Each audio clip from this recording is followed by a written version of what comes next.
السلام عليكم ورحمة الله وبركاته. إن الحمد لله نحمده ونستعينه ونستهديه ونستغفره ونتوب إليه ونتوكل عليه ونعوذ بالله من شرور أنفسنا وسيئات أعمالنا. من يهده الله فلا مضل له ومن يضلل فلا هادي له. اللهم صل وسلم وبارك على سيدنا محمد كما صليت وسلمت وباركت على سيدنا إبراهيم وعلى آل سيدنا إبراهيم في العالمين إنك حميد مجيد. أما بعد. Muslimat yang dimuliakan Allah sekalian, kita masih lagi membincangkan ayat yang ke-26 dan 27 dari surah Al-Baqarah, iaitu firman Allah Subhanahu wa taala, A'udzu billahi minasyaitonir rajim. Inna Allah la yastahi an yadriba mathalan ma ba'udatan fama fawqaha.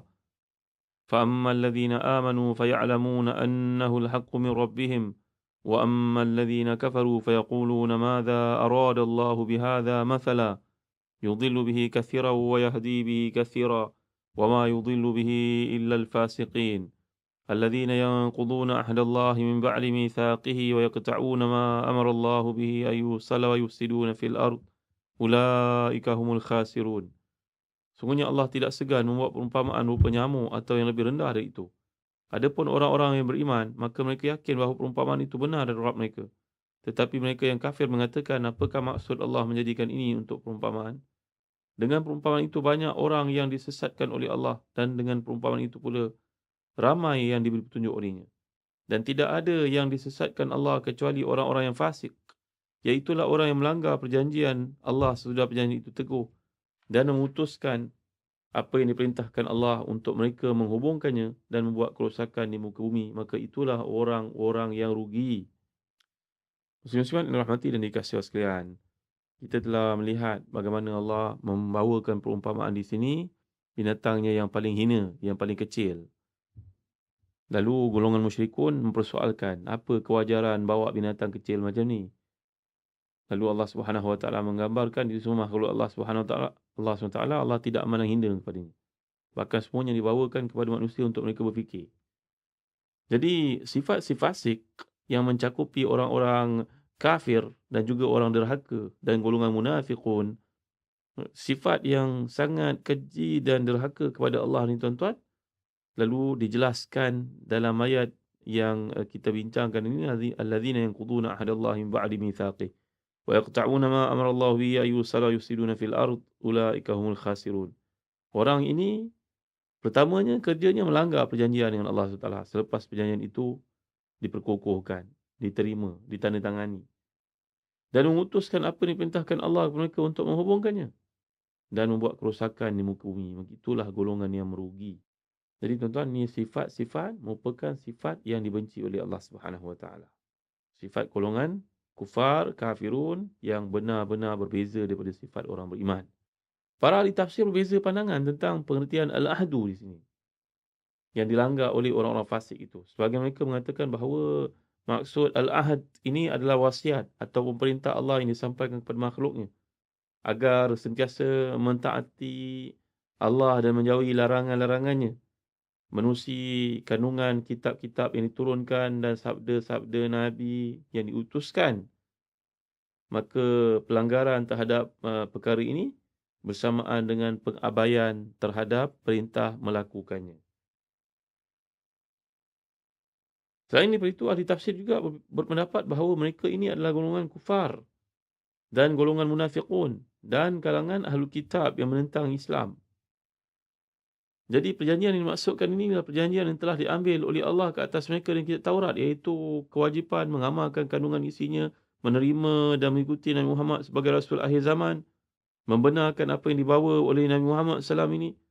Semua itu dilanggar oleh mereka, diingkari oleh mereka.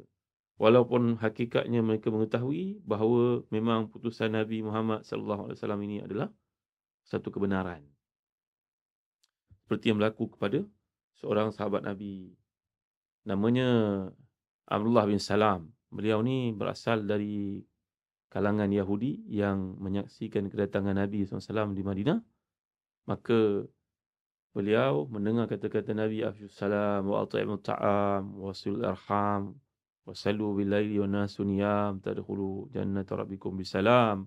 Nabi telah bersabda tak kala sampai ke Madinah, Wahai sekalian kaum muslimin, sebarkan salam. Berilah makan kepada orang lain. Jalinlah silaturahim. Dan semayanglah waktu malam ketika orang tidur, maka kamu akan masuki syurga Tuhan kamu dengan penuh kesejahteraan. Maka Abdullah bin Salam ini masuk Islam mendengar kata-kata Nabi yang penuh hikmah dan memujuk itu. Lalu dia berjumpa dengan Nabi SAW. Beliau berkata, radhiyallahu anhu arda, wahai Nabi, golongan Yahudi yang merupakan bangsa saya dan daging saya ni merupakan kaum yang pembohong, pendusta. Maka dia pun berkata kepada Nabi SAW, wahai Nabi, panggillah mereka datang dan tanyalah siapa kedudukan saya dan saya akan bersembunyi dengar apa pandangan mereka terhadap saya. Selepas itu Nabi beritahulah kepada mereka bahawa saya dah masuk Islam.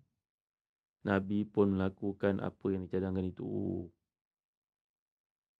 Kalian Yahudi telah berkumpul, Abdullah bin Salam bersembunyi di sebuah tempat dekat dengan kawasan itu.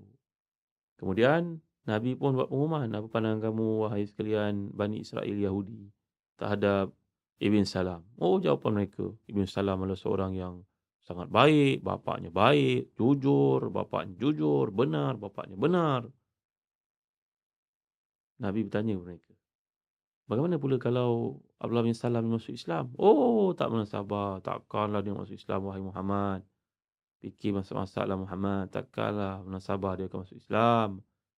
Nabi pun panggil Abdullah bin Salam tampil ke hadapan mereka. Apa terjadi tuan-tuan? Sebaik saja Abdullah bin Salam ni tampil, dia pun berkata kepada sekalian bangsanya itu, wahai sekalian Yahudi, masuklah kamu ke dalam Islam, aku telah masuk Islam, Islam kebenaran, yang dia telah pun menasahkan syariat kamu. Sekian. Berubahlah Yahudi sekaliannya yang tadi memuji dan memujanya, kini bertukar mencela dan mencemuhnya. La ilaha illallah Muhammad Rasul. Wa akzabuna wa ibnu akzabina. Sayyuna wa ibnu sayyiina. Dia pembohong, bapaknya pun pembohong. Dia seorang yang paling buruk kelakuannya, bapaknya pun buruk juga. Ya Allah, bertukar semata tuan-tuan. 180 darjah. Tengok, inilah di golongan munafiqun. Golongan Ahlul Kitab di kalangan Yahud, mereka ni merupakan ketua munafiqun. Dia tahu kebenaran tapi tak mau ikut. La ilaha illallah Muhammad Rasulullah. Inilah dia yang menyembunyikan kebenaran, mencampakkan perjanjian yang mereka tahu ia satu benda yang telah ditetapkan oleh Allah dan sebut dalam kitab Taurat. Tapi kerana kedengkian, kebencian kepada umat Arab dan kepada ketua mereka ini, Muhammad SAW, di kalangan orang Arab yang berlainan kekeluargaan mereka, sanggup mereka menolak kebenaran Islam itu hanyalah kerana perbezaan kabilah, perbezaan asal-usul keluarga. Kita semua sedia maklum bahawa Nabi Ibrahim AS memiliki beberapa orang isteri. Dari isterinya yang melahirkan putera bernama Ismail, itulah datuknya sekalian Arab. Dan Nabi Ibrahim juga dikurniakan putera dari isteri yang lain, dinamakan sebagai Ishak, dan itulah datuknya sekalian Yahud, Bani Israel, dan beliaulah mendapat gelaran Israel yang dikasihi oleh Allah. Jadi tuan-tuan yang rahmati dan dikasihi sekalian, lagi bila Allah jelaskan yaqta'una ma amara Allah bihi ayusal, dan memutuskan apa yang diperintahkan Allah untuk mereka menghubungkannya. Ada yang mengatakan kat sini maksudnya menyambung silaturahim. Walaupun ayat ini turun kepada golongan yang dicemooh, dicela oleh Allah, tak mustahil ia juga tertimpa ke atas kita, ya tuan-tuan. Kerana kadang kita ada yang tak mengambil urat buat silaturahim. Silaturahim ni apa maksud tuan-tuan? Silaturahim maksudnya rahim. Dalam bahasa Arab dibaca begitu, ar-rahim. Ra, ha, mim, berbaris bawah, rahim.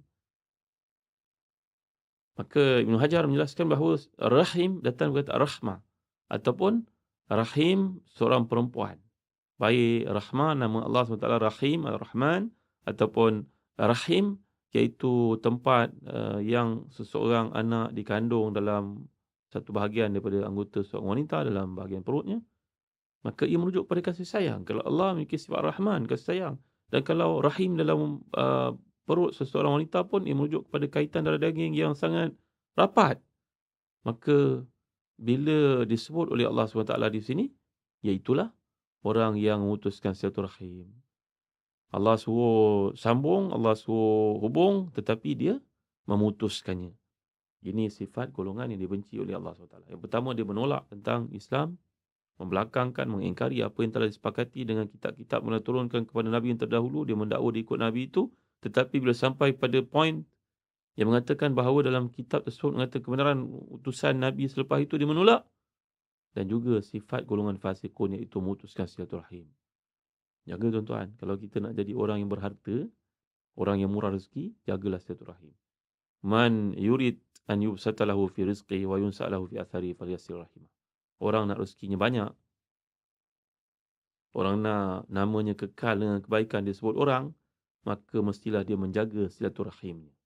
Jadi ini pandangan sebahagian ulama, menyambung silaturahim disuruh tetapi mereka memutuskannya. Inilah golongan fasiqun.